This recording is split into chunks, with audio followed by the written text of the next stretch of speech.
মিষ্টি কুমড়া, ফুলকপি আর আলু দিয়ে মিক্সড সবজি। এটি একটি স্বাস্থ্যসম্মত পুষ্টিকর খাবার যা রমজানে মানুষের মুখের রুচি বৃদ্ধি করে। আমরা এই খাবারটি প্রায় খেয়ে থাকি। ও মিষ্টি কুমড়াতে আছে কার্বোহাইড্রেট থাকে, যা শরীরে শক্তি যোগায় ও সারাদিনে কাজ করার শক্তি দেয় আর রোগ প্রতিরোধ ক্ষমতা বাড়ায়। ফুলকপিতে ভিটামিন সি আছে, অ্যান্টিঅক্সিডেন্ট থাকে।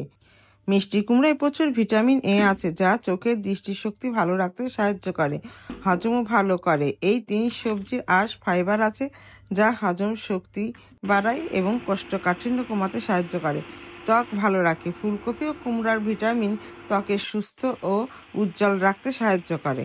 আর এটা যদি এইভাবে মাখিয়ে রান্না করা যায়, সমস্ত সবজি একসাথে করে, সাথে একটু হলুদ, লবণ, ধনে, ঝালের গুঁড়ো এবং তেল দিয়ে একটু নাড়াচাড়া করে নিয়ে একটু গরম পানি ঢেলে দিয়ে যদি এভাবে ঢেকে ঢেকে কিছুক্ষণ রান্না করব।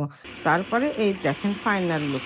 এই তরকারিটি খেতে কিন্তু খুব মজা, আর রমজান মাসে রোজা থেকে এই তরকারির কোনো জুড়ি নেই। ভিডিওটি যদি ভালো লাগে তাহলে লাইক, কমেন্ট, শেয়ার করতে কিন্তু ভুলবেন না।